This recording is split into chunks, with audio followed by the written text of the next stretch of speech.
નમસ્કાર વિદ્યાર્થી મિત્રો, વંદે ક્લાસીસ યુટ્યુબ ચેનલમાં આપનું હાર્દિક સ્વાગત છે। આજના વિડીયોમાં આપણે ધોરણ 9ના સામાજિક વિજ્ઞાન વિષયના પ્રથમ એક્ઝામ માટે જે નવી બ્લુપ્રિન્ટ જાહેર કરેલી છે બોર્ડ દ્વારા, એટલે કે 30% પ્રશ્ન છે તમારે હેતુલક્ષી આવવાના છે, તેના આધારે આજે આપણે નવી બ્લુપ્રિન્ટની ચર્ચા કરવાના છે। તમારા માટે આ વિડીયો ખૂબ અગત્યનો સાબિત થવાનો છે, માટે ખાસ વિડીયો અંત સુધી જોવાનો છે અને વિડીયો પસંદ આવજો તો વિડીયો લાઈક કરજો અને શેર અવધી કરજો, જેથી બાકીના વિદ્યાર્થીઓ પણ વિડીયોને જોઈ શકે। અને આપણી આ ચેનલ પર છે ધોરણ 9ના પ્રથમ એક્ઝામ માટેના જે બધા વિડીયો બનાવવામાં આવે છે, આરએમપીના વિડીયોઝ હોય, બ્લુપ્રિન્ટના વિડીયોઝ હોય, એ બધું આપણી ચેનલમાંથી મળી રહેવાનું છે। મારે તમે જરૂરથી આપણી ચેનલ સબસ્ક્રાઇબ કરી રાખજો। આ ઉપરાંત તમે જો આપણી વોટ્સઅપ ચેનલ ફોલો ન કરી હોય તો ખાસ તમે તેને ફોલો કરી શકો છો। તમને આ જે બ્લુપ્રિન્ટની પીડીએફ છે આપણી વોટ્સઅપ ચેનલ પરથી જ મળવાની છે।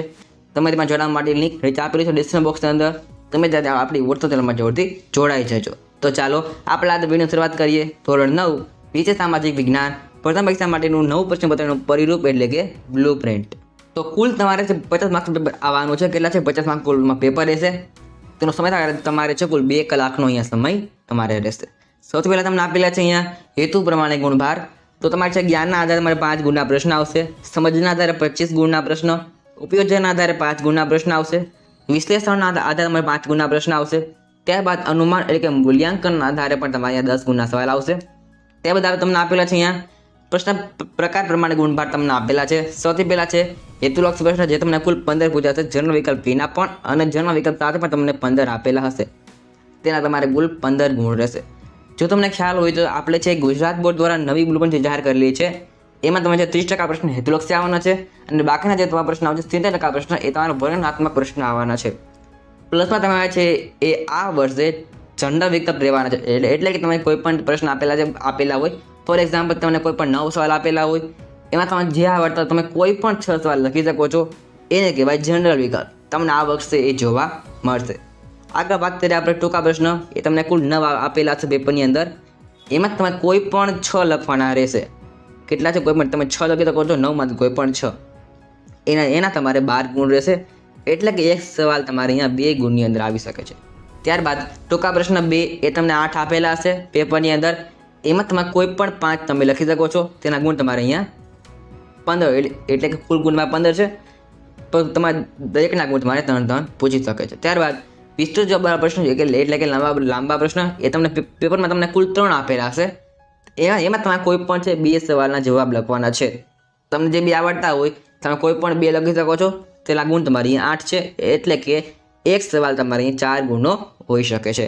આમ તમને પેપરમાં 35 પ્રશ્ન છે જોવા મળશે, એમાં તમારે કોઈ પણ છે 28 સવાલ લખવાના રહેશે। અહીં તમને આપેલા છે। ત્યારબાદ પ્રકરણ દીઠ તમને ગુણભાર તમને આપેલા છે, તમે ખાસ આનો સ્ક્રીનશોટ લઈ લેજો એકવાર, તમારા માટે અગત્યનું છે। સૌથી વાત કરીએ ચેપ્ટર નંબર 1, એ તમને કુલ 6 ગુણનું છે। ચેપ્ટર નંબર 2 3 ગુણનું છે। ચેપ્ટર નંબર 3 5 ગુણ। ચેપ્ટર નંબર 4 6 ગુણનું છે। ચેપ્ટર નંબર 8ની વાત કરીએ, એ તમારે કુલ 4 ગુણનું છે। ચેપ્ટર નંબર 9 6 ગુણનું છે। ચેપ્ટર નંબર 13 એ તમારે કુલ 15 ગુણનું છે। 15ની પર 5 ગુણનું છે। ચેપ્ટર નંબર 14ની વાત કરીએ, એ તમારે 8 ગુણનું છે।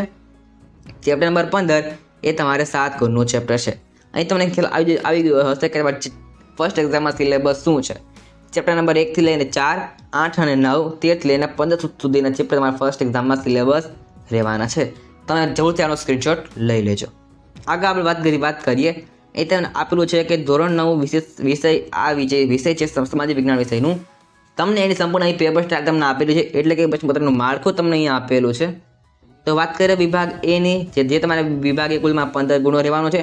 તમે પ્રશ્ન ક્રમ રહેવાના છે 1 થી લઈને 15 સુધીના પ્રશ્ન, એમાં તમારે આવશે 1 થી 4 તમારા પ્રશ્ન આવશે, એ તમારે આવશે યોગ્ય વિકલ્પ પસંદ કરીને જવાબ આપો, એટલે કે MCQ તમને આવશે, 4 MCQ આવશે। ત્યારબાદ 5 થી લઈને 8 સુધીમાં તમને ખાલી જગ્યાઓ આવશે, એમાં પણ તમને ઓપ્શન આપેલા હશે ખાલી જગ્યામાં પણ। ત્યારબાદ 9 થી લઈને 11 સુધી તમને આવશે ખરા ખોટા, 12 અને 13 તમને આવશે જોડકા। ત્યારબાદ 14 અને 15 તમને આવશે 1-2 વાક્યમાં જવાબ આપો। તમે આમ છે વિભાગે કુલ 15 ગુણનો 15 સવાલ રહેવાના છે। વિભાગ બીની વાત કરીએ, જે તમારે કુલ 12 ગુણનો વિભાગ છે, એમાં તમારા ક્રમ રહેવાના છે 16 થી લઈને 24 સુધીના। એમાં તમને છે 9 સવાલ આપેલા હશે। કેટલા આપેલા હશે? 9। એમાં તમારે કોઈ પણ 6ના જવાબ છે લખવાના છે। અહીં તમારે દરેકના 2-2 ગુણ રહેવાના છે। અહીં તમને શું આવી શકે? તો કે વિધાન સમજાવો, પારિભાષિક શબ્દ સમજાવો, તફાવત આપો, મને ઓળખો, ભૌગોલિક સ્થળોની ઓળખ આપો અને વ્યક્તિ વિશેષ। તમને આટલા જે સિલેક્ટેડ ટોપિક છે એ તમને પૂછી શકે છે વિભાગ બીની અંદર, અને બાકીના છે અન્ય પ્રશ્ન પણ આવી શકે છે. વિભાગ સીની વાત કરીએ, એ તમારે કુલ 15 ગુણનો વિભાગ રહેવાનો છે. એમાં ક્રમ રહેવાનો છે 25 થી લઈને 32 સુધીના પ્રશ્ન તમારે વિભાગ સીની અંદર તમને જોવા મળશે. એ તમને 8 સવાલ આપેલા હશે, તેમાં તમારે કોઈ પણ 5 છે લખવાના છે. એ તમને દરેકના 3 ગુણ રહેવાના. એ તમારે શું આવી શકે તો કે તફાવત આપો, ટૂંકનો જ લખો, કારણો સમજાવો, પરિસ્થિતિ પ્રશ્નના જવાબ આપો, અને નકશો તમને આમાંથી છે એ પૂછવાનો છે. એ તો નકશો જે છે એ ફરજિયાત રહેશે, બાકીના પ્રશ્ન ઓપ્શનલ રહેશે. એ નકશો માટે ફરજિયાત લખવાનો જ રહેશે. વિભાગ ડીની વાત કરીએ, પ્રશ્ન નંબર એમાં તમને 8 ગુણના પ્રશ્ન આવવાના છે. તમે 3 આપેલા છે પ્રશ્ન, તમારે કોઈ પણ 2 લખવાના છે. તેમાં પછી ક્રમ રહેશે વિભાગ ડીનો, એ તમારે રહેશે પ્રશ્ન નંબર 33 થી લઈને 35 સુધીનો. અહીં તમને આવી શકે છે 26 પ્રશ્નના જવાબ આપો. તમે જે તમને 3 પ્રશ્નમાં આપેલા હશે.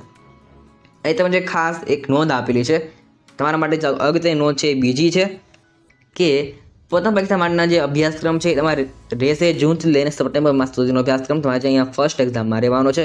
ક્યાં તો કે જૂનથી લઈને સપ્ટેમ્બર માસ સુધીનો અભ્યાસક્રમ એ તમારે ફર્સ્ટ એક્ઝામમાં રહેવાનો છે. તો આ હતી તમારે છે ધોરણ 9ના સમાજ વિષયની બ્લુપ્રિન્ટ. તમને ખાસ વિડીયો ગમ્યો હશે. વિડીયો ગમ્યો હોય તો લાઈક કરો, શેર કરો અને ચેનલને જરૂરથી સબસ્ક્રાઇબ કરજો. તો આજના વિડીયો માટે આટલું જ. મળશું નેક્સ્ટ વિડીયોમાં. Thanks for watching. All the best. જય હિન્દ. વંદે માતરમ.